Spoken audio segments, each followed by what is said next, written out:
Green Bay hustle, grind it up. Hit the field, we don't bluff. Touchdown dances, feel the love.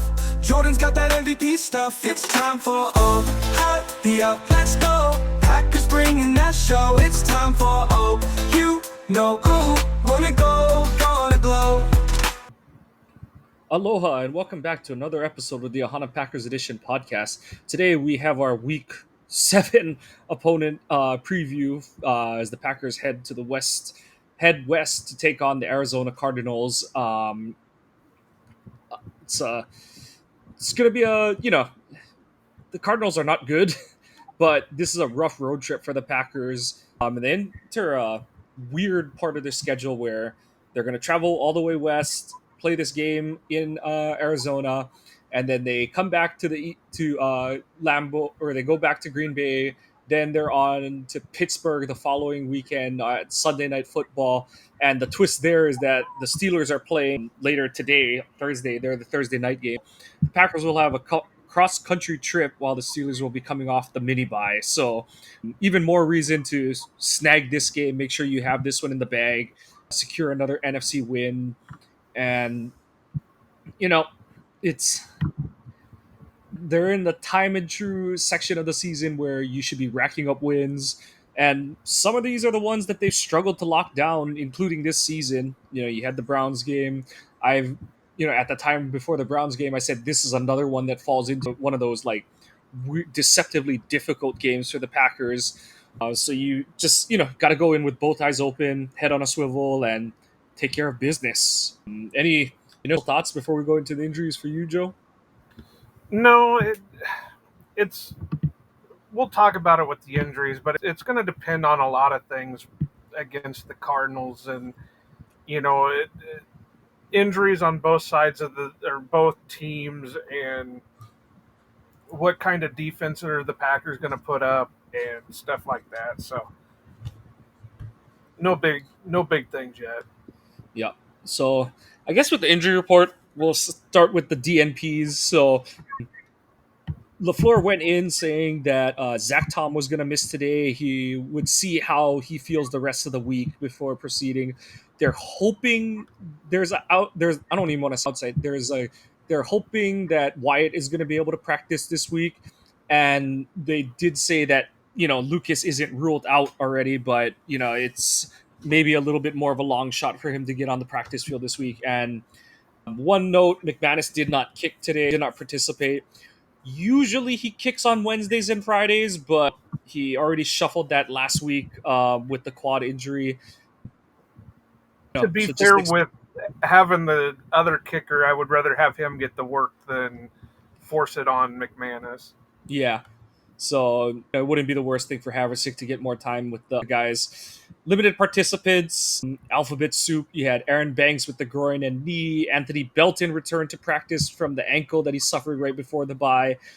Josh Jacobs still under the weather. But good news is that the ankle that he previously had is not part of his listing. So that's a good thing to see that, that injury is off the books for him. Jacob Monk and Christian Watson, the two guys still in their 21-day designated to return from IR. Christian from PUP, they're both continued to be limited participants.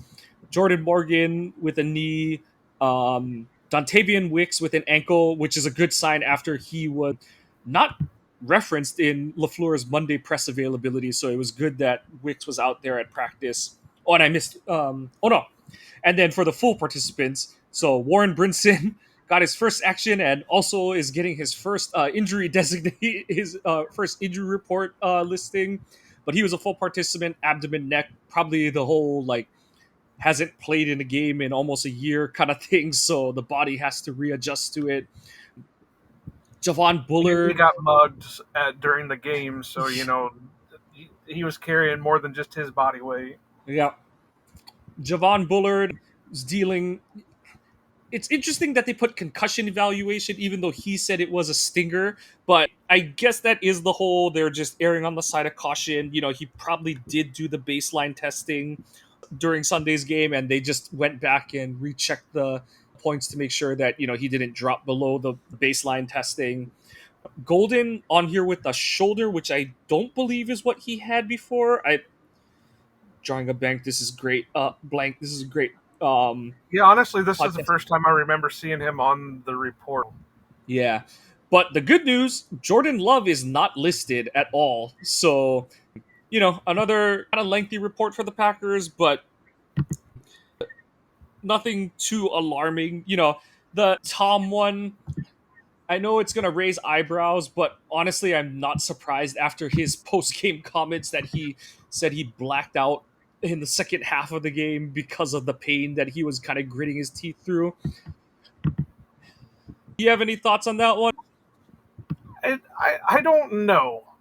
Just because that's not what you want to hear, for sure. That if he's in that much pain, he blacked out from it. But I mean, again, there must be something there that we're never going to find out because we know how conservative the Packers medical team is, and we know how conservative the team overall can be. So if if they're saying that there's nothing there, it's just I don't want to say nothing there. It's not torn, it's not damaged. You're just going to have residual. I don't know. This is where I wish I would have spent the dozen years in medical school to learn some of this shit. Then I could be a little bit more with it, but it's weird. It's a whole weird situation because if he's that out of it, then he doesn't need to be playing. Yeah, they did. LaFleur has reiterated that to which I don't understand how, but that he hasn't made it worse, and that I believe it was before he played in the Cleveland game. There was comments that he couldn't make it worse. I'm not really sure how that's the case, but If that's the case, then it's already torn because right. And they did say it's already torn. So, like, because I believe that was when LaFleur made the two comments that it can't get worse, and that from here out it's a pain tolerance issue. So, you know, I know that there's going to be, pun intended, growing pains for Zach getting back into action with, he's going to, this is going to be one that's going to nag him for the rest of the season. That's just the way that, core muscle things work. And it remains to be seen how long it's going to, really dog him for. Hopefully, this is the worst of it. Well, the Cleveland game, I guess, is the worst of it, where it was one play and out kind of thing. But hopefully, he is tracking towards a return. We'll see. Like you said, it's so hard to say. Like, I just don't want to pick at it any further than that because we're not in the room. We're not doctors. We're not Zach. So we don't know exactly how he's feeling. Could he be kind of like embellishing it a little or what kind of, because I do find it hard to believe that an offensive lineman can black out and perform as assignment sure as he did in the second half of the game. Well, no, we don't want to say that because we know the guys in the 60s and 70s were doing some weird stuff that they probably were blacked out. So it is possible. That's true. But I can't think of the guy's name, but the pitcher that pitched like a complete game no-hitter on LSD or whatever it was. Darryl Strawberry, right? No, the pitcher, not the... Oh, not yet. That's his teammate. Strawberry was a cokehead. Yeah. But, yeah, right? That's where it's good that Belton is back healthy. Denard isn't even on the injury report. I think he had a little brief and that's show weird up. That we're not seeing more of him. I know they were doing the rotation with Ryan and Morgan, and there were issues, but we haven't seen a lot of him involved in any of it. I think it's one of those where he got added to the roster so late, they don't want him to move kind of thing. I think they just said, you're here to back up right tackle. If the Belton is ahead of you, we want to get the rookie reps, but at the same time, we need you ready at the drop of a dime to play right tackle for us. I that's just how I that's sort of the pulse I get from not, like you said, not seeing him at another position. I'm just going to leave it at that because I still don't really get the right guard rotation with Jordan Morgan. I know that no one person who's not in the room can really speak for anything, but it is really interesting to see grading sites, a lot of fans say certain things. And then Mike Wall, who by his own admission and disclaimer said he could be totally wrong, he doesn't know everything, but by his book, he thinks Ryan is playing the position better than Morgan is. I know there's a little bit of old school to what Wall says, where he doesn't like that Morgan just can't move people vertically in the run game as a guard, and I think, and on top of it, Mike was not pleased with Rasheed Walker's play, so I think there was a bit of like, I, why is I that don't the think guy you took out? I don't think any of us were really, because this was a bad game for both Tom and Walker. Tom made got a little bit going more towards the second half, but like we said during the review, was that because Trey Hendrickson went out with an injury, or was that the quote unquote blackout and he was playing without even knowing it? And Rasheed Walker's dealing with a quad injury. Is he still on the injury report? I didn't see that. No, he's off the injury. Weird, like just weird that he was basically a game time decision, and now he's not on the report. So who knows? And that's But the thing is like they were playing rough. The Hendrickson point. Hendrickson only plays right end, so he only plays over the left tackle. So Walker was the one who really benefited from Hendrickson leaving the game, and Tom. I think that's what, like I said, the negatives with him is like, is he so in pain that it's hindering his performance, all that kind of stuff. And at the same time, like I said, this is an injury that no matter how healthy he gets over the season, it's gonna be a hinder, at minimum a hindrance to him. And so it is the whole, okay, how much is it, you rest him, and how much is it he needs to learn how to play compromise this season kind of thing. And so I do think over the course of the game you saw him adjust and make concessions and figure out how to do his job at less than 100% kind of thing and stuff. So we'll see how it continues to go this week. That's Film the full of thing. Novocaine. Yeah, well, and that's the thing is you're flying cross country, and I don't know, if the flight's gonna make, it's not an ankle and it's not a like knee or anything like that, but it's still a muscle, and I don't think they have live flats on their plane, so he's gonna be in a seated I position for a while. So yeah, again, I don't know the whole. I'm not medical or anything like that, but I think a lot of it has to do with how much. Shit, now the word just fell out of my head. God, now I can't think of the word. Never mind then. I can't think of the word. It was right in my head, and now I can't think of it. How no much worries. swelling? Oh yes, If there's any swelling going on, that'll make a big difference when it comes to flight and stuff like that. Because I know that's the big issue when they, like if somebody has a concussion, they don't want them flying because right. of that shit. And so, and like you said, he's going to be sitting in a certain position for however long it takes to get from Austin Strobel to Phoenix, I uh, guess. so obviously they can lean back a little bit. I imagine they have, like, they're in first class. They're definitely not going to be flying coach for nothing. So, that'll help a lot too. But I don't know. I mean, we can keep going in circles with him, but his whole situation is just really weird. Yep. We will leave it at that for now. On the Cardinal side of things, they have so they didn't have a practice. They just held a walkthrough on Wednesday, to which they had the weird. So they have two guys who were listed as not injury related rest, but Calvin Beecham was a DMP and Bilal Nichols was a full participant. I don't know how you do that. I don't know if that's a typo. Probably a typo, but here's the one thing that I found funny is there's just the Packers and the Cardinals both have 14 guys listed on their injury reports. The same amount of people on their injury reports. Yep. Make that as you will. Also, DNP for the Cardinals were Imari DeMarcado, the running back, who had the sideline incident with his coach. He was a DNP with an ankle, and slot wide receiver Zay Jones was a DNP with a knee issue. Limited participants. Safety Keaton Crawford, I think he's a rookie. Linebacker Akeem Davis Gaither, the former Bengal. Is he listed as limited? Because on the Packers site, there's two guys that have no designation. Yeah, he's limited.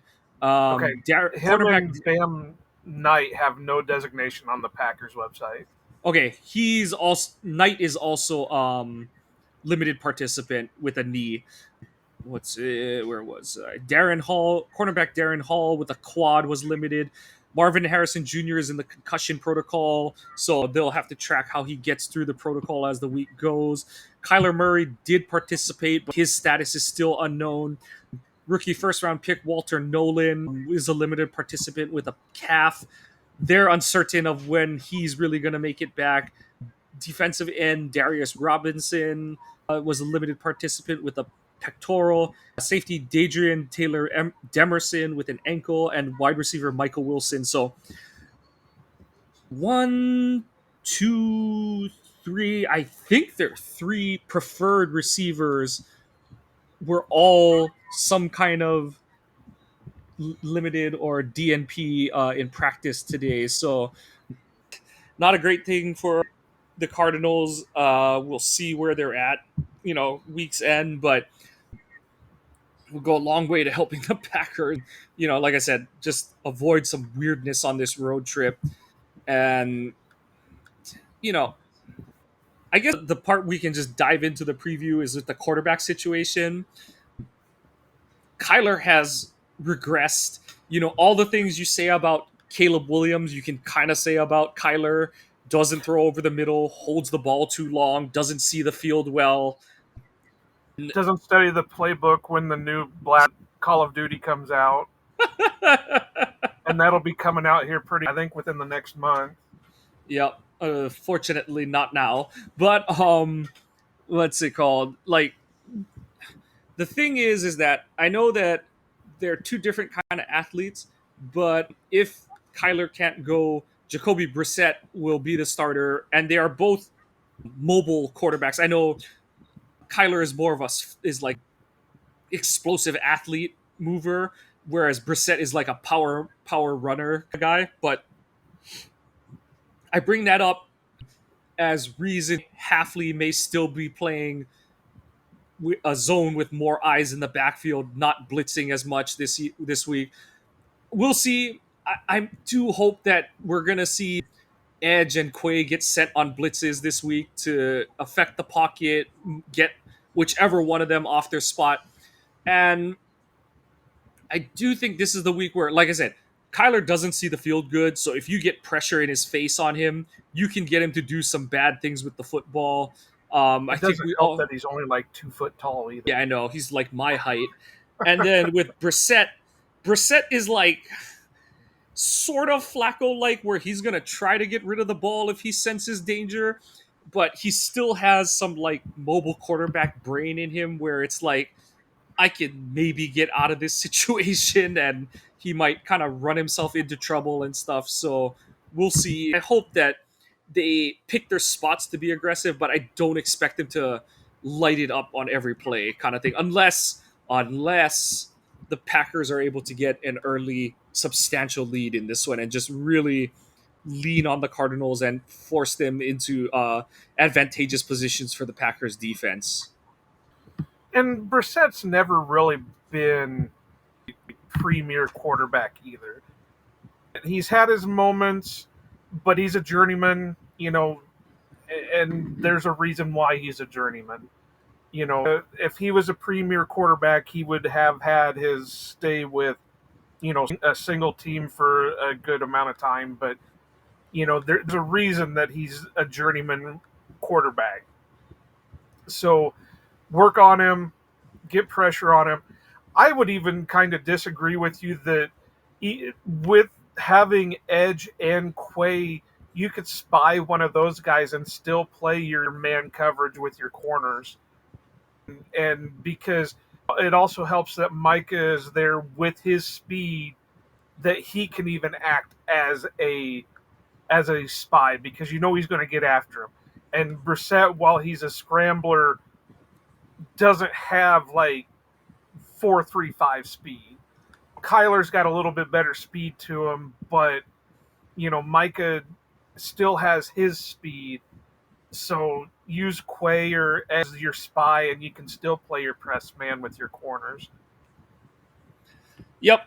And the interesting kind of chess match is what they're going to do, especially if you know any or all of Harrison Jr., Wilson, and Jones, the top three receivers miss the game, because whether they're in or not, tight end Trey McBride is probably the top target on this offense, Yeah, regardless. I know he's the one that's been healthy, but he is. I know he's only averaging like 9.5 yards a reception, but they just target him up and down the line. He's already got 53 targets in 6 games for the Cardinals. So I'm really curious to see how Hafley is going to decide to defend him. Whether he, like I said, I do expect some relatively heavy use of man, maybe a little, or of zone. Maybe you can go to a little more man if Brissett is the starter, just because he's, while he can run, he's not the elusive jitterbug kind of mobile quarterback that Kyler is. So the pass rush is going to have to be really, they're going to have good rush lane integrity this week. They've done it. The last couple times they played Kyler, he hasn't really done well, rushing against the Packers. So they've done a good job there. Their O line isn't great by any measure. Paris Johnson Jr., their like top 10 pick from a few years ago, is all right. The rest of that line, though, it's a bunch of retreads. Former Giant Will Hernandez and former Bengal Jonah Williams on the right side. You have Jalt Froholt at center and Evan Brown at left guard. And I mean, the Packers should be able to get some rush. Like, as mobile as Kyler or Brissett are, the Cardinals rank 25th in sack percentage. They're getting their quarterbacks sacked 8% of the time. So there should be opportunities for the Packers. You know, that's why I say that this would be a good time to run more of your press man, because that would stop Brissett and or Kyler from being able to do what's been killing the Packers defense. The 3-step drop, quick throw. yeah, especially against Brissett. With Kyler, you can be a little bit more like, with Kyler, I wouldn't press as much because I think they're gonna do more screens with Kyler. Do more of his like spread air raid look college offense kind of stuff. But if he's in like a traditional drop pack game, he's not an on time thrower. He's a guy that's gotta like see it to throw it kind of thing. So this is a week where you hope to see like Edge or Quay or X or Xavier get an interception, because like I said, if Kyler's starting, he's a guy that's, you know, he's not gonna, like Jordan, he'll hit the top of his drop and just wing it out there and trust his guy to get to a spot, or like Flacco was doing, just like, I'm pretty sure this is what this route is. I'm just gonna, I'm gonna hit the top of this drop and it's gone kind of thing. That's not how Kyler plays. Brissett, like I said, is a little better at it, but he still has his moments where he's gonna hold on to the ball and try and wait for a bigger play kind of thing. So the pass rush should have its moments, and I do think they should have some turnover opportunities. We're going to just try and will that to existence here. Statistically wise, this Arizona offense, they're bottom third. They're just a bottom third unit in the league in terms of points per game. They're averaging 21 and 2/3 points. They're just over 300 yards per game, and at 5 yards per play. The one area they're good at is converting downs. They're at just under 44% on third down percentage, which is like sixth in the NFL, and 80% fourth down conversion rate. But I do think that's a function of them having issues, like they're in catch-up mode late in games kind of thing, and the opponent is sort of let bleed clock. I know they had some success against the Colts last week, but the Colts defense is kind of a sham. Um, it's they've had their second corner retire because he couldn't hack it anymore. They, Anarumo still new there and trying to implement his system, and the Cardinals probably could and maybe should have won that game last week, but because they just make too many mistakes, don't have enough talent, they just couldn't pull it off at the end. But it'll be really interesting to see, what they're able to do. I don't want to say this should be a get right game for the Packers, but this is one where, like we were kind of saying how last week the spread was so large, a 14 and a half point spread, depending on when you get in. And that's such a large spread that there is no like satisfying win kind of thing. Cause it's like, if the Packers blow them out, like it's the whole like very snarky bravo, that's what you're supposed to do against a shit team.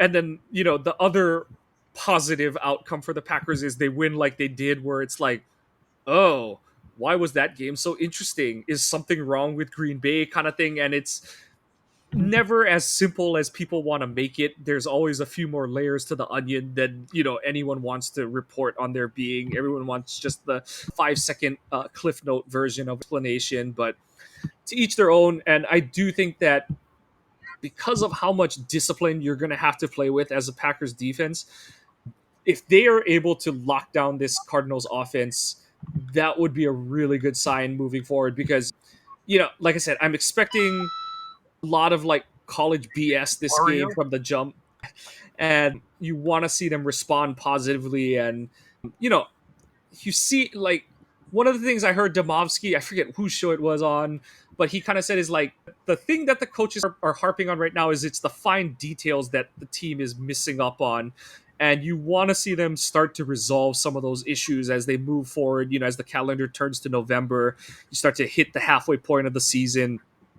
So, just that's the thing, is like, the things that we've been getting frustrated about with the Packers, they're things where it's like we're seeing these as potential long-term issues, whether they're spillovers from the previous season or things that we're concerned with becoming long-term issues for this team for the whole run of this season.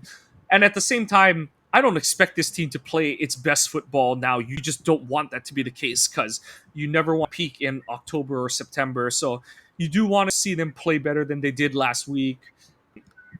For the Packers defense, that's just, getting back to the fundamentals, getting in your rush lanes, putting pressure on the quarterback. If Wyatt can go, that would be a massive help this week, just to get more interior push, because with these kind of mobile quarterbacks, it's that interior immediate pressure that really gets them off their spot. So that'd be really good to see.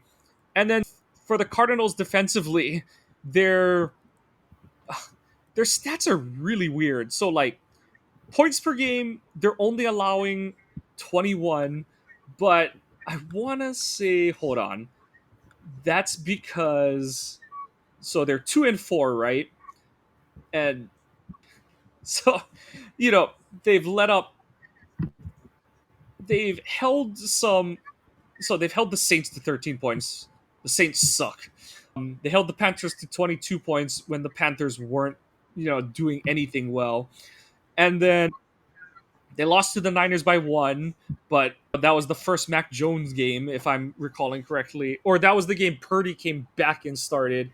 And then they've scored 20, 21, and 27. So this is a game that I'm hoping the Packers can keep them to under 20 points. And that's the thing, is for as much as everyone was like, oh my God, the second half against the Bengals, it was bad, bad, bad, you still gave up under 18 points. It's not great how it happened, but it does just go to show that it took Jamar Chase being the absolute elite player he is for them to get 18 points on the board.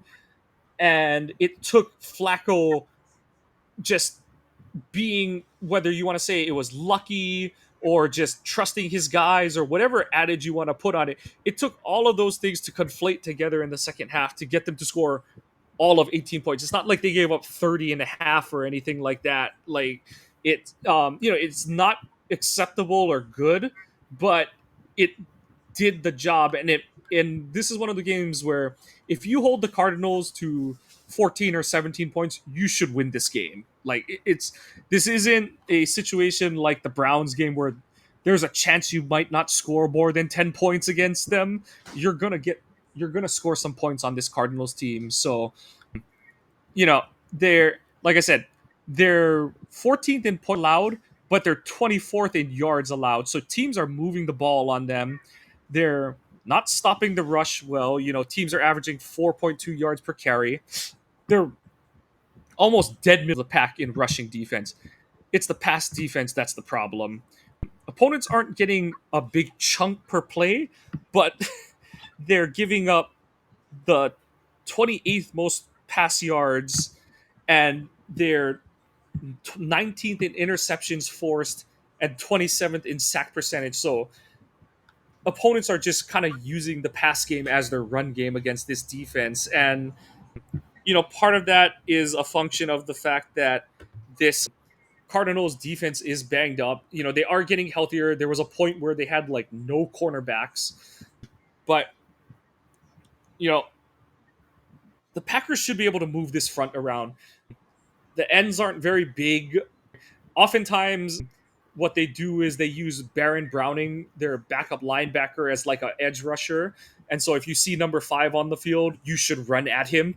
And he's only 240, I think. So you should try to take advantage of them there. And I'm kind of annoyed saying this now, but I do think this is one where LaFleur is going to try and hit this lighter Arizona front in the teeth and build the pass game off of that. And as much as it doesn't is not the way I want to see them play football, this might be the week, because the one way you cannot let this game get off the rails is to allow Baron Browning to like have like those 3 snaps where he just jumps the snap count and runs around whichever tackle and gets a strip sack or anything like that, or puts you behind the chains and messes up your drive. So I do think that you've just gotta, attack this defense head on and, just kind of mano a mano and win the line of scrimmage kind of game. Yeah, I mean, the thing about them is they have some young, talented corners, though. Will Johnson, Max Melton. They do have Denzel Burke and guys like that. They still have Buda Baker back there as their deep safety. So they have guys. And I mean, they have Josh Sweat. He's leading them with 5 sacks. So you got to be kind of careful, kind of eyeful of him. They got old man Campbell out there. Good for him playing at a. I wish I could have been playing out there till I was 39 years old, but the way I feel, I couldn't have played out there for like a game at 21 years old. They have guys, but like you said, it's not a cohesive unit, more so to say. If you can hit their weaknesses, then you should be able to take advantage of them. And, I know people aren't going to like this, but this is where your end rounds are going to work out a little bit more, your jet sweeps, your stuff like that, because you're a little bit more beefier up front in your offensive line than they are with their defensive line. So if you can get some of that stuff going, that might help out a lot. So, use a Savion, use a Golden, hell, do the Bo Melton end around or whatever, but change it up a little bit. Don't be predictable. That's the main one, is like this game, you just don't want to like fall into. Honestly, this might be one where they actually don't do many end arounds. You've shown it so many times the past few weeks that you kind of just hit them right in the. Like I said, you kind of just hit them between the B gaps in this game. So yeah, I am curious to see where they're going to attack. That's the thing, though, and at the same time, I agree with you that the end arounds might be a thing, because I know Zaven Collins tested really well, but he doesn't always play to his athleticism. And Mac Wilson is more of a tackle-to-tackle linebacker than like a true sideline demon kind of thing. The thing I remember about Zaven Collins was that nobody knew what position he was going to be able to play. Was he going to be an end? Was he going to be an inside backer, outside backer? What was he going to be? Because he's got the size, but he's got the athleticism to him. So what's he going to do? Yep. So we shall see. Any other matchups that you're looking at in this game? I I'm really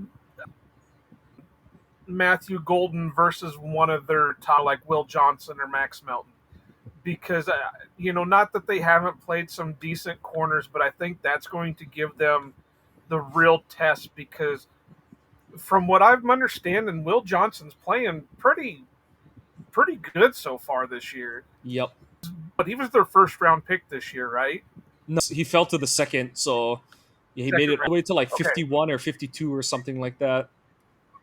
But he's been playing real well. Max Melton, I haven't heard about what he's been doing, but he's another one that they had high hopes for. So, you know, this, if he can continue what he's doing, this should be Matthew Golden's breakout game. Yep, I This will agree be with you. his test and his breakout game. I agree with you. Like it's Gannon runs like kind of it's sort of a play on the Fangio style of defense, but I think he plays a little more man, but I think that plays into what the Packers want. I think that especially if Watson is able to go this week, I think and you're not going to get like 30 snaps out of Watson this week, but you just need him to run five go routes kind of thing, and just at one point just do the thing where it's like just throw one up to him early in the game, just to kind of like show that okay, he is as healthy as we're saying, and we are going to throw to him. And even if you don't throw to him the rest of the game, you've established we're throwing to him today and we're trusting him to get open deep kind of thing. So like I said, Run no my favorite guarantees. play in run my favorite play in NCAA where you have two streaks on each side and then you have the crossers in the middle. Yep. Like you set that play up. You started out with just Watson going deep, and then you set up that double crosser route with like Tucker and Golden being the ones crossing in the middle of the field, kind of things. So, Well, I was yeah, thinking you'd have Golden streak on one side, Watson streak on the other, and then you'd have like Wicks or Dobbs and Tucker do the crossers. that works too. So we'll see. Like I said, this should be a favorable matchup for the Packers, especially if you can get Watson's speed back on the field. I think that's just going to add a totally different dimension to this offense that opponents just aren't going to be ready for. And I'm excited to see it. I do think that that's another thing that's going to help both the rest of the receivers on this roster, but also help the run game because, the threat of Watson's, the Packers don't leave the same guys on the field all the time, but that means they have more guys who can threaten you deep and more reasons you've got to keep two safeties back. Like you can't just be like, oh, Watson's off the field or oh, Golden's off the field. It's like, oh, Golden went off. Oh, shoot, Christian's on kind of thing and stuff. So kind of just keeps the pressure on the defense, and you want to have them wrong-footed as often as you can to create the favorable matchups for the Packers. So, and the big one is, we touched on it in the injury report. How much healthier can this O line get? How much healthier can Zach be? I think Banks looked pretty good. He looked like he was moving better than he did in the Cleveland game. So I do think that I know he's listed on the injury report, but I don't think he's laboring out there. He looked to be moving pretty well in pass protection. Just get some continuity in this O line. Whether hopefully the left side of the line is fine. From center to left tackle is fine, and then whatever it is, as much as you and I aren't a fan of the Morgan at right guard thing, just settle on one. Stop the damn rotation. Just friggin' pick one and stick with it. And hopefully Zach Tom can go so that you can carry over some of that rushing success you had against the Bengals to this game and just propel you into what should be a couple bigger games in the following weeks. After this game, it's kind of a funky next four games where it's like letdown chance against the Cardinals, the revenge game with Rodgers in Pittsburgh. Then it's the Panthers, and then the big measuring stick game against the Eagles and stuff. So it's like you can't afford to fall in the pitfall in those two games in between, especially because they're both conference matchups for the Packers. And get this thing started off on the right foot, get the win, and get the ball rolling, figuratively and literally. Don't don't forget this is the Josiah DeGuara revenge No, game. they just signed him to the active roster. I know, what a crock. But any other thoughts for you, or you want to just head into our over unders?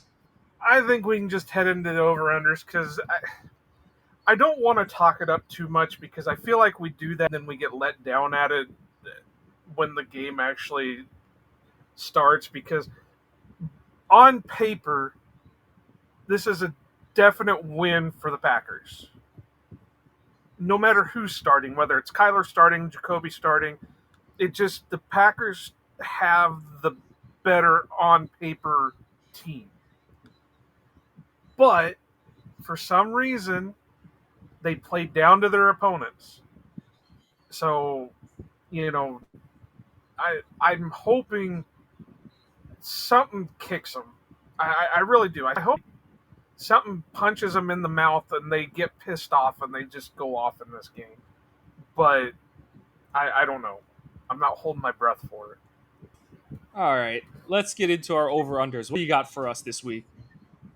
So I wanted to leave this one the same, but I got to thinking that no, if the refs still don't call it when Micah gets mugged on the field, then it's hard to predict what he's going to do. So I just went and really against the Bengals and their beat up offensive line, they still only managed one sack. So I went with the whole defense for sacks over under 2.5. All right, I'm gonna eat the bullet for us, and I'm gonna say under, just for the sake of, God damn it, make me wrong, please. And I'm gonna say they're only gonna get one, so I am really milking it for all it's due on this one. See, I'm all kinds of torn with it because for we don't know who's going to be in and who's going to be out. Is Lucas going to play? Inigbare really hasn't been on the field as much and really hasn't produced as much. Rashawn, we talked about him during the review of the Bengals game, and he's not really even taking advantage of certain things. So I'm going to go over, but it would not shock me if it's an under. And if they do go over, it'll be only like a 3 sack game. Got it. So Next. my next one, I'm going to keep the same as last week's with Jordan Love, passing yards over under 235 and a half. I'm going over. I think that they're gonna have some success against this Cardinals passing defense. I'm gonna think I'm he. going to go over. I think it's Go only ahead. gonna be like 260 or something though. I'm going to go over because I'm hoping this will be Golden's breakout game. Get him 115 with a touchdown. So I'm going to go over. So it's going to. I'm thinking about 240, 245. Well, I know what you're going for the last one. Yeah, I should change that because he definitely went over. Can you change that real quick? Change the receiving to about Yeah. 65 and a half. Okay.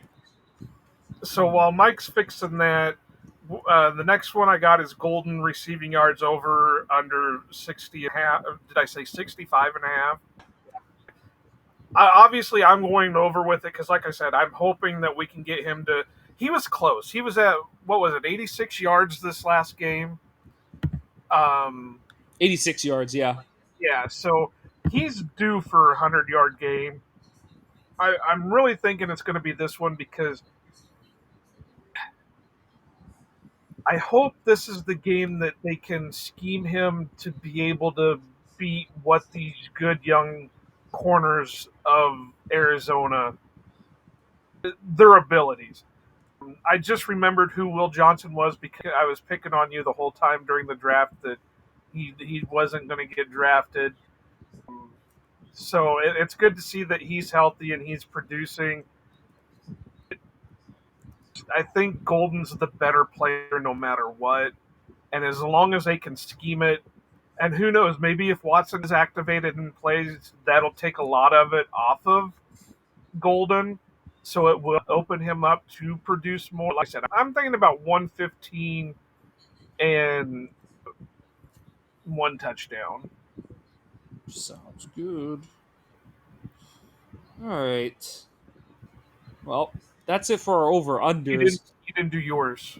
Oh, I got him at over, but not as much. I think he's gonna get like 75 or something like that. I think they're gonna be a little more, just I think they're gonna be kind of balanced again, like they usually are. But I get the feeling he might end up with more catches, but not as many yards, kind of thing. I just think that they're gonna get him his touches, get him his targets. But this secondary is probably better than the Bengals one. So we'll see, though.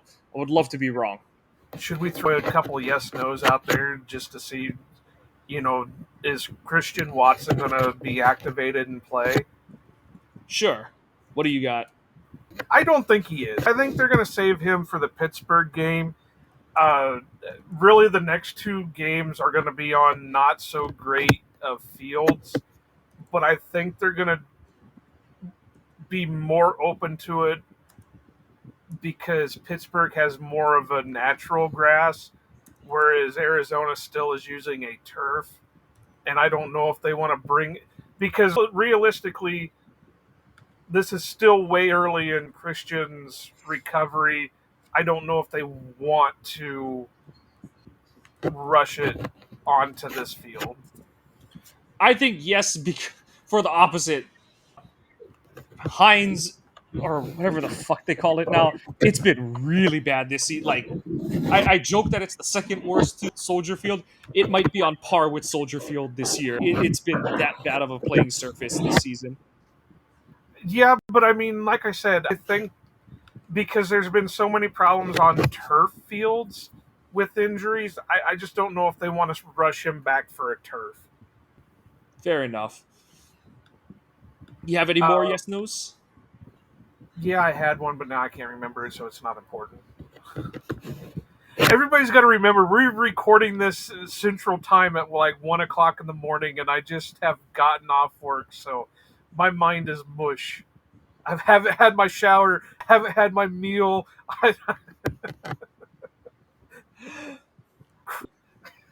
In that case, I think we'll put a bow on this one. Like, this is one where, because we don't know who the quarterback's going to be for the Cardinals, because we don't know what receivers are going to play for the Cardinals, we don't know what running back is going to play for them. It's hard to say like what to really expect from this team.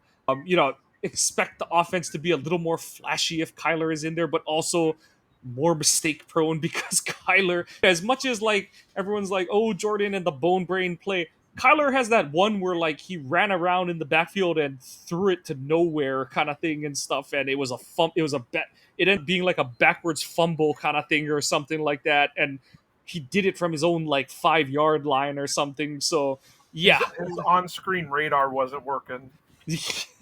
so this is the whole, all the stuff they say about Jordan. Kyler is actually the quarterback they're talking about. So if there's ever a week to get the turnover thing going, this might be it because, like I said, the last couple weeks you faced, you know, 2 out of the last 3 weeks you've played Joe Flacco, who, no, he's not great. He never was great, but he's still a long-term veteran who knows what to do with the football. And on top of that, he's an old veteran who doesn't want to get hit, so he's inclined to just dirt the ball to avoid getting hit or sacked. And Dak was unconsciously good in the second half of that game in Dallas before the bye. Neither of these guys, these options for the Cardinals, is anywhere close to that or anything like those 2 last quarterbacks you've got. And these receivers are neither George Pickens nor the Bengals duo of Jamar Chase and T. Higgins. Like I said, the tight end is Trey McBride. He is dangerous. He's a guy that I kind of wanted the Packers to look into in 2022, but obviously didn't have a pick in the range where he went because you moved them to go get Christian Watson. And we haven't seen them really deal with a primary option tight end yet this season. Laporta is kind of that, but Amon Ra is still the guy that they look for first at most points of their passing game for the Lions. I know Zach Ertz scored, but that was when the game was really mostly out of hand at that point, and he's not a focal point. Dallas was looking more for more their stuff came from Pickens. I know Ferguson had a touchdown, but that was lined out wide and stuff. So I do want to see, when McBride lines up in line, how they're going to handle true, like, uh, stereotypical, like, by the book tight end in McBride. So I do want to see how they handle his play. And like I said, on offense, just continue to get. As much as I crow over the pace that they play at, and whether LaFleur should lean more into the pass, my expectation is that he's going to do more of the same, and he's banking on internal improvement. That they're already efficient. Offense gets more efficient and more proficient by way of better O line play, better O line continuity, and that angle. So we'll see where it goes from there. And you know, like I said, the spread is big this week, but it's not 14 points big. I think it's 6.5 was the last one that I saw. So, it's still a pretty big spread, especially for a road team coming in, but they should win this game by a touchdown. Like, they really should win this game by a touchdown. And, you know, just tune in. We'll have the recap on Sunday after the game. I do want to say that there have been things going around on the social medias about certain. Well, actually, there's a couple things. Tom Pelissaro, you need to get your fucking facts straight. I don't know which receiver you thought was doing, but even you came back and said that you misunderstood what was going on. So you just wanted your fucking viral moment, so knock it off. And number two, while I still think it's possible that they could move on from Barre depending on what they can get out of him in compensation for him, but now the rumors going around is that they've been asked about Rashawn Gary, and that's not going to happen. At least not this year. One, you don't know the availability of Lucas. Two, I'm going to say his contract is not movable this year. So, and he's still a leader on the team right now. So, unless something majorly happens, unless they can get a package like they gave up for Micah Parsons, I don't see it happening. And Rashawn is a really good player. He's not going to command that kind of return. And like you said, the injuries that they're sustained, the unknown about Lucas, you don't have Wyatt. You just can't afford to move that kind of piece at this point of the season. I know Ken Ingalls is kind of going off. He's doing he's like precog, I told you so tweets and stuff. That move can't happen until the offseason at the very early. I know the Packers will never admit that they're all in, but this is about as all in as they're going to be in a season. And you're not going to move a key point of your defensive unit unless, like you said, unless the return is so incredible. And I don't think you can move Rashawn for just picks. That's the thing. I don't think you can move it for just picks because you need another credible rusher. And like you said, it would be one thing if Lucas was healthy. I would buy into it a little bit more if Lucas was healthy. And But Britton Cox, and you had yeah, people there that you could rotate in. yeah. It feels like this is I don't doubt that people have called to ask and be like, hey, what are the chances you guys are thinking of moving him? Like that kind of thing. And then, we're not moving him now, but if you give us the right thing for Enigbare, who's a pending free agent, we might consider it. I can see the conversation going down, but I do not for a second believe they are realistically moving Rashawn now because it just doesn't make sense for the timeline of this team, especially where, you know, I know people are, we're not particularly pleased with how the Packers have played the last month. And at the same time, the rest of the league hasn't taken off and left them behind. Like, if anything, the rest of the league has been like, hold our beer. It will be worse than you guys have been. So, I mean, I'm not gonna go so far as to like Andy Herman's kind of saying like, "Hey, be grateful they got a 9 point win." I do agree with the sentiment that Andy is going for with that thing, but I'm not gonna go so far. And Andy's not saying to be satisfied with this win either. He's not anywhere nearly saying that.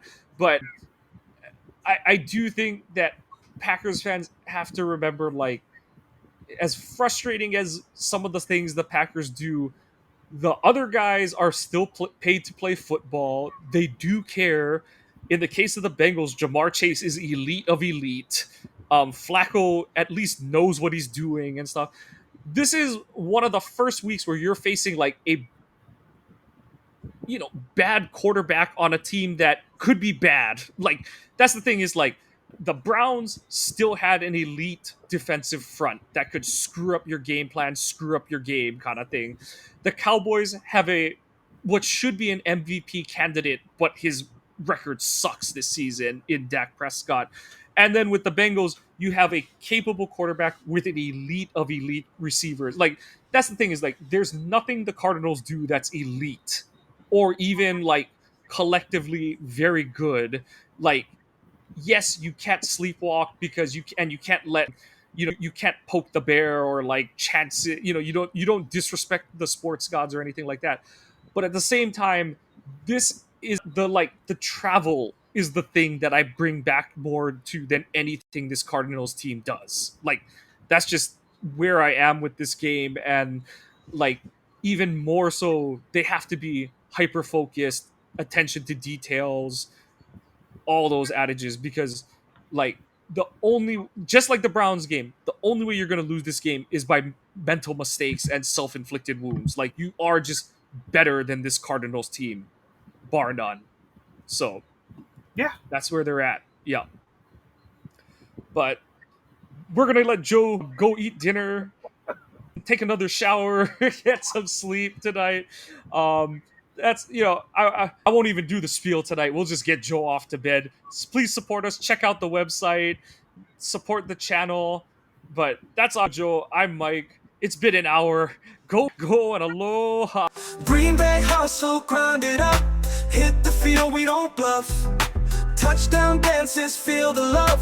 Jordan's got that MVP stuff. It's time for the up. Let's go.